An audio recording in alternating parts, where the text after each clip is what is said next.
Olá pessoal, tudo bem com vocês? Aqui quem fala é a professora Isadora Barreto, professora de Geografia. Que saudade de vocês, meus queridos. Hoje a gente vai fazer revisão, tá? De Geografia. Sim, a gente falou na última aula que iria fazer revisão. A gente está fazendo revisão do caderno 2 completo, tá? E essa primeira parte que aconteceu foi na última aula. Agora a gente vai fazer a segunda parte da revisão. Vamos trabalhar aqui alguns conceitos, novamente relembrá-los para que vocês tenham aí toda a concretude acerca do conteúdo, tá? Que seja um conteúdo bem sólido, bem claro, bem definido aí na cabecinha de vocês, tá bom? Tudo ok? Se tiver alguma dúvida, manda um e-mail para a tia Isadora. Você já tem o meu e-mail, tá lá na Agenda Edu. E claro, tem as atividades também que eu vou solicitando aos poucos, tá? Tenha calma que a gente vai pegar todas essas atividades, caso ainda não tenha pegado, ok? Então vamos lá, vamos continuar. Hoje a gente deixou aqui o quadro, né? Deixei o quadro branco aqui para vocês, para construir juntamente com vocês. É uma revisão, essa é a parte 2, a turma do 7º ano, o caderno é o caderno 2. Lembra que eu tô fazendo a revisão do caderno inteiro, tá bom? Não de um módulo específico, mas de todos os módulos, né? Ressaltando ali os principais pontos. Vamos falar, pessoal, a última aula a gente falou sobre, finalizamos ali sobre situação urbana, né, sítio também urbano, né, onde a cidade nasce, com a posição geográfica. Hoje eu quero falar com vocês sobre a questão das cidades planejadas e das cidades espontâneas. Lembra a primeira coisa aqui, ó, que tá bem claro, primeira coisa é o quê? Que a maioria, vem aqui comigo, ó, a maioria das cidades, ok? Das cidades, eu vou colocar aqui entre parênteses, municípios. A maioria dos municípios, eles surgiram, não é surgiram não, é surgiram de forma o que, pessoal? De forma espontânea,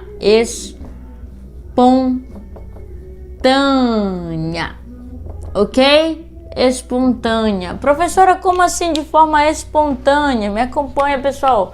Ó, espontânea significa que foi aí de uma forma natural, de uma forma que não foi planejada, de uma forma em que as pessoas foram chegando, foram construindo sua casa, foram construindo seus bairros, foram construindo ali uma praça, enfim, foi natural, foi espontâneo, nada planejado. Sabe quando uma pessoa é espontânea? Aquela pessoa que fala aquilo que pensa, aquela pessoa que fala, que age de forma natural, que age sem sem a necessidade, por exemplo, de ter aquela cautela, sabe? De ter um padrãozinho de como se comportar. Então, uma cidade espontânea seria mais ou menos isso. É quando nasce naturalmente, é quando ela vai surgindo de forma, como o próprio nome já traz, espontânea, natural, tranquilo, né? Sem aí haver a necessidade, por exemplo, de planejar antes, né? Quais as ruas, quais as casas, onde constrói as casas, onde constrói o comércio. Quando é espontâneo, vai naturalmente, por exemplo, surgindo casas, praça, comércio, ok? Então vem aqui comigo. A maioria das cidades, ou seja, dos municípios, eles surgiram de forma espontânea. Qual é o cenário dessa afirmação? Brasil. A gente está falando do Brasil, ok, pessoal? Do Brasil, que é uma cidade bem conhecida, bem aí, de forma espontânea, Imperatriz.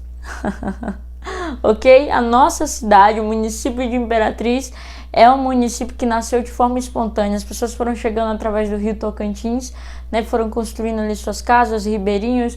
Depois a cidade foi evoluindo, foi se transformando, passou por vários nomes. Se a gente for estudar a história de Imperatriz, a gente vai ver que houve vários nomes, que cada etapa, né, cada época Imperatriz, ele teve um nome diferente. Então, isso aqui demonstra que é uma cidade que ela não foi pensada, planejada, criada cautelosamente, mas de forma natural ela foi surgindo, ok? Nós temos aqui outro tipo de cidade, que é a cidade o que, pessoal? Cidade planejada, vou colocar em preto também. tá?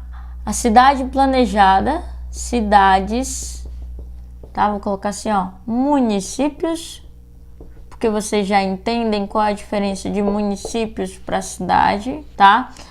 A maioria dos municípios no Brasil surgiram de forma espontânea, tá? Mas nós também temos os municípios o quê? Planejados, meus queridos, planejados. Como assim, professora? Que é um exemplo bacana para vocês pensarem bastante, assim, terem claro o que é uma cidade planejada. Brasília, tá? Brasília é uma cidade planejada, ela foi toda pensada, foi toda esquematizada. Rua tal vai ter isso, rua X vai ter isso, casas são aqui, monumentos são aqui, tudo planejado antes de ser construído, ok? Outra, Palmas.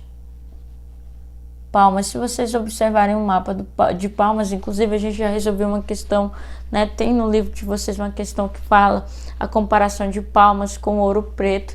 Vocês vão observar que Palmas, no Tocantins, ela é uma cidade que tem características de cidade planejada, porque ela é bem organizada, tá? As ruas, né, as praças, os monumentos, as casas, tem toda uma ordem, tem todo aí um planejamento, né, se vocês observarem, ok?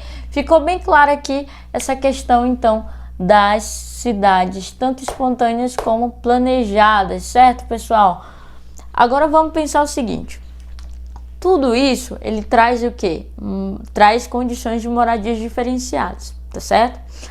De acordo com o nosso mundo urbano, que nasceu principalmente, né, ficou mais evoluído e ficou também mais denso depois da Revolução Industrial, nós temos mais pessoas na cidade. Isso também é consequência do quê? Êxodo rural, isso mesmo. Se você falou êxodo rural, eu parei para você falar, tá? Se você falou êxodo rural, que é aquele deslocamento em grande massa de pessoas da zona rural para a zona urbana, você acertou, tá? Isso aumenta o quê? Isso aumenta aí a quantidade de pessoas nas cidades, ok, pessoal? Se tem mais pessoas nas cidades, nós temos o quê?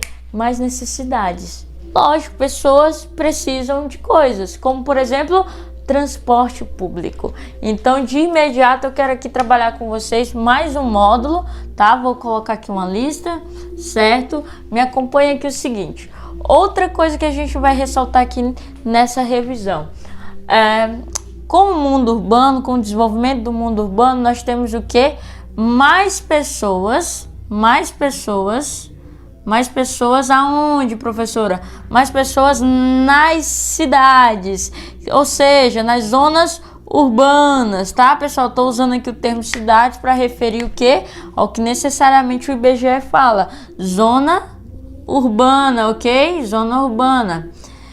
Ok, entendido aqui que eu tenho mais pessoas nas cidades, logo eu tenho mais de o quê?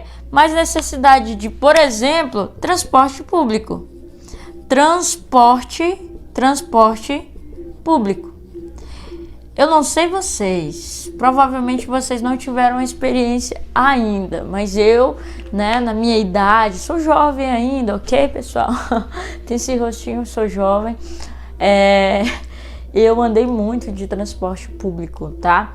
Então a gente sabe, por exemplo, com a experiência que nós vemos, também se vocês assistirem o jornal regional, por exemplo, de Imperatriz, vocês vão ver uma reportagem ou outra, não nesse período de pandemia, mas normalmente tem uma reportagem ou outra, tá, no nosso cotidiano, de quê? De reclamação de pessoas, de passageiros em relação ao transporte público. Esse transporte público, as pessoas pagam uma taxa específica para poder utilizá-lo, certo? E ele muitas vezes, pessoal, deixa a desejar. Por que, por exemplo, o Uber, né? Você sabe, aquele meio de transporte em que você chama pelo aplicativo, por que ele foi tão interessante para nós, tá? Principalmente para a classe média a baixa, né? Pessoas que não têm muito recurso financeiro. Por que ele é tão interessante? Porque você tem de certa forma, um transporte particular ali, certo? Onde você chama pelo aplicativo e vem um carro exclusivo só para você, para te levar para um determinado lugar por uma taxa acessível. Antes, pessoal, as pessoas, caso elas quisessem ter ali um tipo de serviço como esse de transporte, seria um táxi. E elas deveriam pagar uma taxa geralmente muito alta, né? Porque geralmente tem um taxímetro, e o taxímetro é uma ferramenta que tem dentro do veículo do taxista, que ele mede, né, quanto é que seria o custo de uma determinada viagem, digamos assim, de um determinado trajeto, certo? Então, por exemplo, saindo do centro de Imperatriz até o Bacuri, até determinado local do Bacuri, esse taxímetro ele vai contando, certo? E aí, geralmente, o valor total não era muito interessante, né? Muito alto, exorbitante. Então, quando chegou o Uber, deu esse boom, porque também se aliou o quê? A necessidade que nós temos de ter um transporte de qualidade, de segurança por um preço acessível. O que a gente tem aqui no transporte público geralmente é uma realidade diferente dessa. Geralmente nós temos, pelo menos aqui em Imperatriz, o quê? Uma situação meio constrangedora, ônibus superlotados, uma qualidade de serviço um pouco baixa, tá? Isso aqui é uma crítica que se faz dentro desse mundo que é urbano, que é extremamente movimentado, onde tem muitas pessoas precisando desse tipo de serviço que é essencial, que é o que? O transporte, tá? Outra coisa que a gente viu também no caderno 2 foi a questão do que, pessoal? Da segurança, certo? Da segurança. Segurança o que, professora? Segurança pública, ok, pessoal? Segurança pública. Essa segurança que o Estado, enquanto o Estado de bem-estar social, ou seja, aquele que cuida da população, ele deve trazer para nós, ok? Para nós cidadãos. Então, lembre comigo o seguinte, a gente estudou sobre isso, a gente falou que o transporte público é um pouco precário, tá? Pouco precária, a situação é uma situação negativa, geralmente essa é a realidade das grandes cidades, por exemplo, porque tem muita demanda e às vezes essa estrutura ela não arca o suficiente ao nível, né, dessa demanda. Segurança pública também, pessoal, tem um aspecto um pouco negativo, tá? Negativo em que sentido, professora? No sentido de que existem bairros que nasceram de forma espontânea, muito marginalizados, tá? Onde há um índice de criminalidade muito grande. Eu não vou citar bairros aqui de Imperatriz, mas existem bairros aqui em Imperatriz que têm um índice de criminalidade muito maior do que em relação aos outros. Por quê? Será que é por conta simplesmente dos moradores ou é por conta também aí da ausência de manutenção do Estado, né, da segurança pública, do policiamento? Existe uma série de coisas que estão relacionadas a isso, tá ok, pessoal? De imediato, para a gente só relembrar aqui, para revisar, vou deixar esses aspectos. Na próxima aula, nós teremos mais coisas para serem trabalhadas. Acompanhem sempre a Agenda Edu e até mais, guerreiros!